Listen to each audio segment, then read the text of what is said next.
Hello guys, কেমন আছেন আপনারা সবাই? আশা করি আপনারা সকলে ভালো আছেন। তো আজকের এই ভিডিওতে আমি দেখিয়ে দেবো কীভাবে ইউটিউবের ভিডিও এসইও করতে হয়। এর YouTube video SEO and optimization আপনি সেটা নিজের ইউটিউব চ্যানেলের ভিডিওর জন্য করতে পারেন অথবা কোনো আনাদার কান্ট্রির বাইরের কাজ করে দিতে পারেন। YouTube video SEO and optimization also আপনি চাইলে ফেসবুক, ইনস্টাগ্রাম, লিঙ্কডইন এগুলোতেও বাইরের ভিডিওগুলো প্রমোশন করে মানি মেক করতে পারেন অর্থাৎ টাকা ইনকাম করতে পারেন ঘরে বসে। এবং আপনার ইনকাম করতে হলে আপনার অবশ্যই পিসি অথবা একটি ল্যাপটপ লাগবে।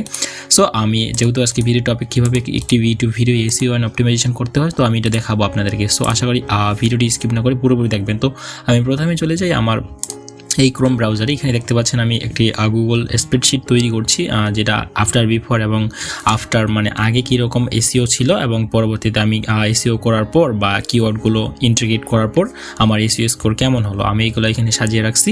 সো আমি যদি এখান থেকে সিম্পলি আমি যদি এটা হচ্ছে বিফোর মানে আগে কীরকম ছিল, আমি যদি এটা একটু কপি করে এখানে আপনাদেরকে দেখাই যে আগে এসইও স্কোর কত ছিল এবং এখন কত করছি আমি। হ্যাঁ, স্টেপ বাই স্টেপ দেখিয়ে দেবো। সেখানে দেখতে পাচ্ছেন অনলি 43, ঠিক আছে, এবং কি র্যাঙ্কের ট্যাগ এখানে নাই এবং কি ট্যাগ কাউন্ট বা ট্যাগ ভলিউম এগুলো একটু কম আছে। তো আমি এটা বিফোর আর আফটার আমি এসইও করার পর আমি কত করলাম সেটা আমি দেখিয়ে দিচ্ছি। এই যে এখানে দেখতে পাচ্ছেন 98, ঠিক আছে।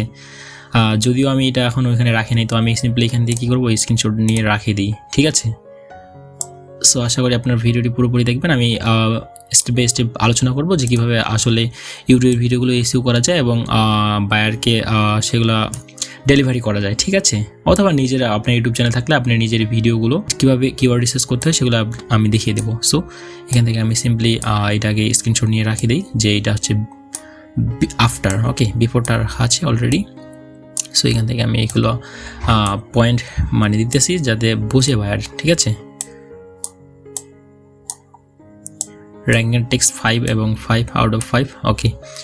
এইখান থেকে আমি এই চিহ্নটা ব্যবহার করব যে এটা আমি করছি। হ্যাঁ, সে দেখলেই বুঝতে পারে যে আফটার কেমন আর বিফোর কেমন, ঠিক আছে।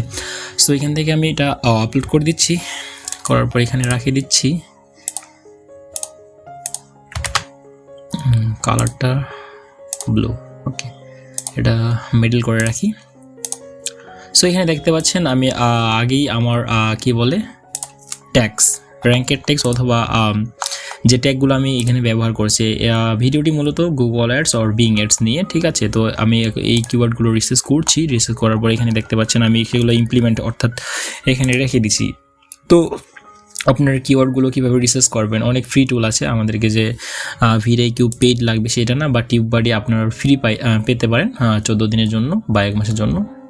এই ভিডিওগুলো পরবর্তী ভিডিওতে টুইটার রিল আকারে আপলোড করা হবে। তো আপনি যদি চ্যানেলে নতুন হয়ে থাকেন তাহলে অবশ্যই চ্যানেলটি সাবস্ক্রাইব করবেন এবং পাশে থাকা বেল আইকনে ক্লিক করে অল নোটিফিকেশন প্রেস করে দিবেন। তো চলুন পরবর্তী স্টেপ আলোচনা করি। সো এখান থেকে আমি দেখিয়ে দিচ্ছি যে আসলে লং টেল কিওয়ার্ড রিসার্চ করার জন্য আমরা একটি ওয়েবসাইটে যাব। সেই ওয়েবসাইটের নাম হচ্ছে সো এখান থেকে আমরা ইউটিউব সিলেক্ট করে রাখবো এবং এখান থেকে আমরা ওয়ার্ল্ড ওয়াইড রাখবো, এখান থেকে ইংলিশ সিলেক্ট করে রাখবো। এখানে যদি আমি সার্চ করি,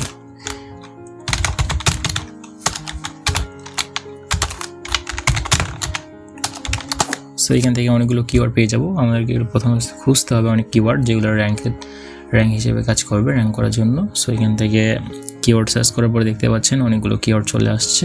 ফ্রিতেই কিছু কিওয়ার্ড আমরা পাবো এখান থেকে। মেইনলি প্রত্যেকটি টুলস এই একই ধরনের নিয়ম নীতি করে যে ফ্রিতেই আসলে কয়েকটি কিওয়ার্ড দেয় অল্প কিছু, এবং কি পেইড হলে অনেক কিছু কিওয়ার্ড পাওয়া যায়। সো এখান থেকে আমাকে ভেরিফাই করতে হবে যে আমি হিউম্যান কি না রোবট। সো এখানে ভেরিফাই করার পর আমরা একটু অপেক্ষা করবো। অপেক্ষা করার পর দেখতে পাচ্ছেন এখানে আমরা যে রিলেটেড কিওয়ার্ড সার্চ করবো সেগুলো এখানে আসবে। সো একটু লোডিং নিচ্ছে, আমরা একটু অপেক্ষা করি। সো এখানে আমি অলরেডি কিওয়ার্ডগুলো রিসার্চ করছি এবং আপনাদেরকে দেখানোর উদ্দেশ্যে আমি মূলত সার্চ করলাম, ঠিক আছে। সো এখানে দেখতে পাচ্ছেন Bing ads VS Google ads বা Bing advertising VS Google AdWords, এগুলো হচ্ছে অনেকগুলো কিওয়ার্ড আছে। আমরা এগুলো সিম্পলি এখান থেকে কপি করে নিতে পারি, ঠিক আছে। কপি করে আমরা নোটপ্যাডে রাখবো এবং এখান থেকে নোটপ্যাডে রাখার পরে আমরা সেগুলা দেখবো যে আসলে কীরকম সার্চ ভলিউম। সো আমরা সার্চ ভলিউম চেক করার জন্য আমরা সিম্পলি এখানে যাব এবং আমার এক্সটেনশনগুলো অলরেডি আছে, এখানে vidiq আছে, টিউববাডি আছে। সো এখান থেকে vidiq থাকার কারণে আমরা এখান থেকে দেখতে পাবো যে এই কিওয়ার্ডটার সার্চ ভলিউম কী রকম, ঠিক আছে। সো এখানে দেখতে পাচ্ছেন 52, অর্থাৎ আমাদেরকে সবসময় খেয়াল রাখতে হবে যে লো কোয়ালিটি বা মিডিয়াম যেই কিওয়ার্ডগুলো হ্যাঁ কম্পিটিশন সেগুলো আমরা সিলেক্ট করবো, হাইগুলো কখনোই সিলেক্ট করবো না। তবু আমি এখানে সিলেক্ট করছি, কোনো বিষয় না। সো এই হচ্ছে ভিডিও, ঠিক আছে, যে কীভাবে ইউটিউব ভিডিও এসইও করতে হয়। তো আশা করি ভিডিওটি আপনাদের ভালো লেগেছে। ভিডিওটি ভালো লাগলে অবশ্যই লাইক করবেন এবং শেয়ার করবেন, এবং পরবর্তী ভিডিওটি আমি আলোচনা করব যে আমরা কিভাবে আমাদের ইউটিউব চ্যানেলের ভিডিওগুলোতে, যেগুলো লেন্থি ভিডিও অর্থাৎ অনেক মিনিটের 10, 15 অথবা 20 মিনিটের ভিডিও, সেগুলোতে আমরা কিভাবে আমাদের কন্টেন্টটাকে টাইম স্ট্যাম্প সেট করতে পারি। অর্থাৎ কেউ যদি চায় যে আমি প্রথমের অংশটুকু দেখবো না, পরের অংশটুকু দেখবো, সেই ক্ষেত্রে এটা অনেক বেশি কাজ করে, এবং এটা এসইওর ক্ষেত্রে এটাও কাজ করে, ঠিক আছে। না হলে অনেক বোরিং হয়ে যায় আর কি এত বড় ভিডিও দেখতে। সো আজকের ভিডিওটি এই পর্যন্তই। ধন্যবাদ সবাইকে।